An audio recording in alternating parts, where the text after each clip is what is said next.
Então vamos ver essa paixão acontecendo na vida de um homem aparentemente comum, como a vida de tantos homens, talvez a vida de alguns dos nossos guerreiros.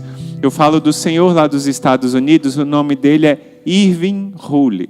Ele viveu lá nos Estados Unidos, faleceu com 83 anos, e ele é um homem extraordinário. Esse aí é a história dele. A gente vê um vovozinho simpático, o nome dele é Irving Charles Hooley, mas era chamado com o apelido de Francis por causa da sua devoção a São Francisco de Assis. Ele viveu lá nesse estado de Michigan, no norte dos Estados Unidos, e aparentemente a vida dele não tinha nada de muito diferente da vida de tantas outras pessoas. Mas ele é conhecido como um dos maiores homens estigmatizados da história da igreja. Um homem que rezou por muitas pessoas, um homem que trabalhou no comércio, trabalhou na indústria, no almoxarifado, um homem que teve a sua profissão, que teve a sua família, casado com 5 filhos, viveu a vida como tantos outros homens na sua paróquia, ajudava na sua paróquia, nas atividades da paróquia, também foi membro da Associação dos Cavaleiros de Colombo, uma associação que envolve homens da Igreja Católica lá dos Estados Unidos, mas a sua vida mística era uma vida mística profunda. Ele teve várias experiências muito fortes, e a primeira experiência mais forte dele foi de rezar sempre o rosário com a sua família, com seu pai, seus irmãos e a sua mãe em casa. Dia de domingo, ele sempre andava bastante até chegar na igreja paroquial, porque ele morava numa fazenda, e lá também, todos os domingos, além da Santa Missa, ele rezava com seu pai a Via Sacra, esse exercício tão especial da nossa quaresma. Só que as coisas começaram a mudar quando ele tinha 6 aninhos e tinha um cavalo chegando muito cansado, e um dos seus vizinhos falou assim: olha, vamos colocar os meninos em cima do cavalo. Colocou 4 meninos em cima do cavalo, só que esse cavalo acabou disparando por causa do peso e ele levou uma queda que ele bateu com a costela na beirada da estrada e começou a colocar sangue pelo nariz e pela boca. Seus pais, muito preocupados, levaram por quase 30 quilômetros até o hospital da cidade vizinha, e lá o médico, ele já estava desacordado, o médico dele, que atendeu, disse: olha, não sei muito o que fazer, mas provavelmente ele não vai sobreviver. Não tem muito mais o que fazer. E aí ele fez o raio-x e percebeu que eram 3 costelas quebradas e uma delas tinha perfurado o pulmão dele. Por isso aquele sangue, aquela hemorragia interna. A situação era já muito grave. E aí o pai dele ligou para a irmã dele, que era a tia do Irving, que era religiosa, e pediu que ela rezasse com as irmãs. Já era um pouco mais tarde da noite, ela acordou todas as irmãs do mosteiro que se colocaram para rezar pelo Irving. E a oração foi muito forte. Às vezes a gente não tem noção do poder e do alcance da oração de uma religiosa, de um religioso, de uma alma consagrada a Deus, de alguém que dedicou a sua vida aos planos de Deus. E aí essa religiosa se juntou a todas as outras religiosas, rezaram e ele se recuperou.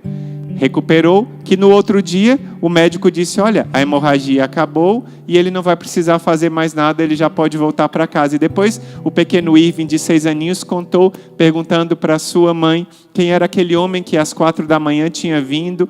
Tão bonito era ele, um homem que estendeu a sua mão e o abençoou. E aí essa história foi contada para o bispo da diocese, que era amigo da família, que disse que era o próprio Jesus que tinha visitado. A sua vida continuou caminhando, ele se casou, depois teve 5 filhos. Só que aconteceu que numa sexta-feira santa, aconteceram fenômenos místicos que haviam sido previstos para ele na quarta-feira de cinzas do ano de 1993. Deixa eu pegar aqui o ano certinho. Isso. 93 foi o ano que ele morreu. Poucos anos antes, ele recebeu a aparição de Jesus na quarta-feira de cinzas, que disse para ele: meu filho amado, eu peço que você se prepare para receber as minhas chagas. Eu estarei me servindo de você de uma maneira especial, mas eu preciso que você continue firme na oração. Deposite em mim toda a sua confiança e não tenha medo do futuro, pois eu darei graças a você necessárias para aceitar esse dom. Você será perseguido como eu fui perseguido. E ele entendeu essa preparação que o Senhor fez a ele. Ele falou uma coisa muito importante. Jesus falou com ele nessa quarta-feira de cinzas: quero que você se consagre à minha mãe. Assim você vai ficar mais perto de mim. E ele fala como a proteção de Nossa Senhora foi muito forte para ele nesse tempo da Quaresma. E ele foi recebendo então essa aparição de Jesus, e essas palavras de Jesus foram sendo consoladoras para ele. Como ele viu que estava chegando perto da Sexta-feira Santa, ele chamou seu irmão Ronald, que era seu grande amigo, para que o pudesse ajudar. E aí aconteceu essa narração que você vai ouvir agora, do que aconteceu nessa Sexta-feira Santa, onde esse homem recebeu as Santas Chagas. Um caso inédito. Nas minhas pesquisas, eu acabei pesquisando um pouco sobre isso, e eu não me lembro de um homem casado ter recebido as chagas. O Padre Pio é o único caso de sacerdote estigmatizado, e pelas minhas pesquisas eu não encontrei outro. O Senhor Irving é o único caso de homem casado com filhos que recebeu os estigmas como o de Jesus. E assim conta como é que foi. No ano de 93, ele recebeu essas marcas, e aí a gente vai vendo o que aconteceu. Diz assim o seu irmão: no domingo à noite, dia 6 de junho de 93, Francis e eu fomos nos deitar por volta das 11h30. O Francis me disse que estava sentindo algumas dores de cabeça. Ele estava dormindo em uma cama de solteiro no quarto de hóspedes da minha casa. À 00:45, Francis me ligou e disse: olha, me chamou e disse: você quer colocar as mãos na minha cabeça? Eu creio que você pode pedir algumas graças, porque eu estou recebendo a coroa de espinhos agora. Mas se você não quiser tocar, não precisa. Eu estava acordado quando ele falou isso, fui até o quarto dele, e foi como se ele estivesse fora de si. Ele não tinha ideia que eu estava lá, ele não me via. Eu coloquei as minhas mãos sobre a sua cabeça, e eu não acho que ele saiba que eu estava colocando as mãos sobre a cabeça dele, ou mesmo que eu estivesse na sala. Parece que eu tinha sido chamado por ele para testemunhar tudo o que está acontecendo. E agora vai começando a narração do Ronald, do que ele viu. O Francis havia me dito antes que o que eu estava vendo significava que eu era o primeiro a testemunhar o seu sofrimento de purificação. Depois da meia-noite é quando o maior número de pecados é cometido, e a gente sabe disso.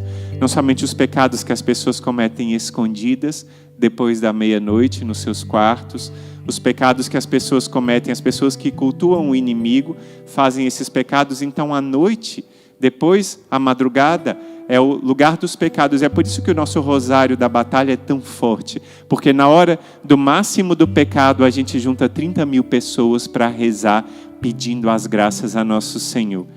E conta o irmão dele: o sofrimento que eu testemunhei começou com as suas dores de cabeça, a coroação de espinhos. Depois a dor veio para os pés.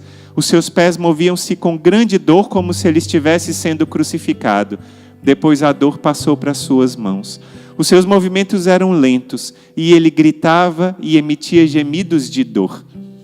Pelos movimentos do Francis e os seus gemidos de dor, eu pude ver que eu estava testemunhando os sofrimentos do próprio Jesus quando estava sendo crucificado. Isso começou naquela noite, à 00:50, e terminou à 01:25. Eu testemunhei o sofrimento da purificação do Francis. Fui buscar a câmera e tirei essas fotos que você está vendo. Pode mostrar mais uma vez, irmã? Essa foto são as fotos que ele estava mostrando.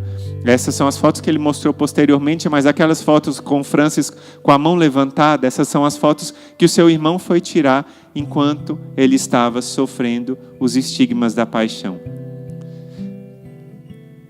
E aí ele continua: eu percebi. Depois do movimento do seu pé parou, ele moveu a mão direita para cima e esticou-a, como se alguém guiasse para preparar para a primeira cravação de espinhos. Não houve nenhum som nesse momento. Então eu notei muitos movimentos dos dedos e parecia que a mão dele estava pregada numa cruz.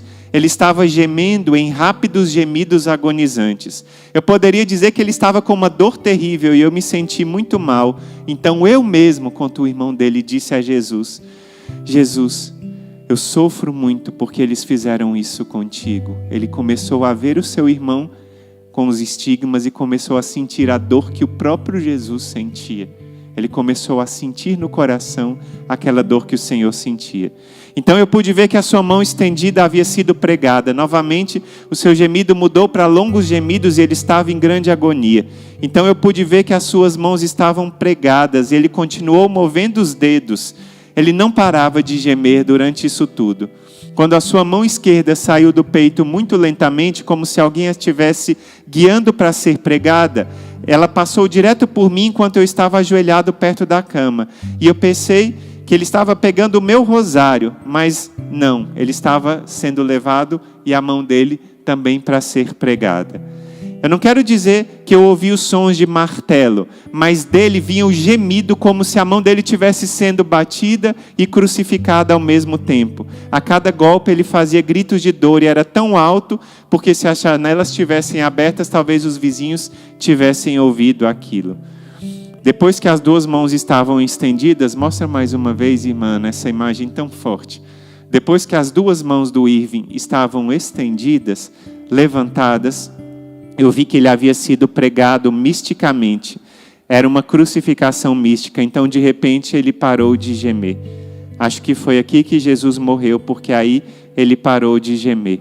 E os braços parecem se mover depois como se alguém estivesse tirando ele na cruz, com movimentos muito lentos. Depois o seu braço voltou lentamente para o peito, como se alguém estivesse guiando ele de volta e fazendo esse movimento. A gente já conhece isso, que essa é a posição onde Jesus está, como mostra o Santo Sudário, não é?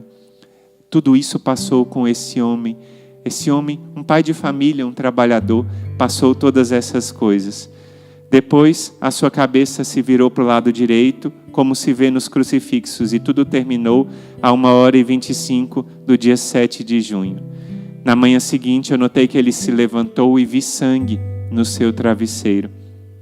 Perguntei se ele havia colocado as mãos no travesseiro, e ele disse que não. E aí ele começou a ter a marca das chagas na palma da sua mão, que saíam sangue, e no topo da sua mão ele tinha como se fosse uma imagem de um prego cravado, exatamente como o próprio Jesus.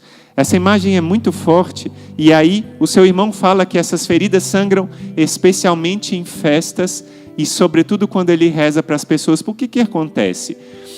Dois fatos extraordinários marcam a história do Irving, como muitas outras pessoas nunca ouviram falar. Em primeiro lugar, que ele é um leigo pai de família. E em segundo lugar, porque essa sequência de drama da paixão acontece em todas as noites, durante 17 anos, noite de Páscoa, noite de domingo, e era mais forte na Quaresma e era ainda mais forte na Semana Santa. E saía muito sangue da sua mão quando era na Semana Santa. Dos outros estigmatizados, isso acontecia de vez em quando, mas esse sofrimento dos estigmas, nele acontecia diariamente, a cada noite, renovava os estigmas. E depois começou esse movimento de rezar pelas pessoas. Jesus já tinha dito para ele, e ele começou a rezar pelas pessoas, e se faziam filas de pessoas, horas e horas, esperando para que ele rezasse pelas pessoas, impusesse as suas mãos, e ele rezava e as pessoas sentiam as graças e eram curadas.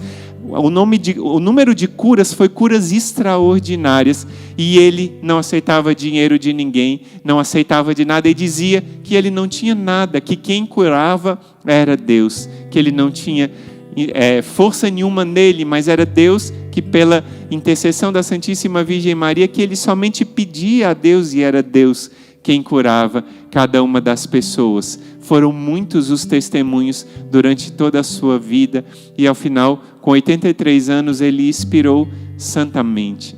Depois que ele partiu, ele foi acompanhado por vários sacerdotes, e depois os bispos da sua diocese louvaram a sua presença e, inclusive, perguntaram, depois de uma consulta, a todos os bispos americanos se podiam começar a causa de beatificação do Sr. Irving, e unanimemente todos os bispos consultados disseram que davam a sua aprovação. Então, esse processo de beatificação do Sr. Irving Hooley começou, está caminhando agora.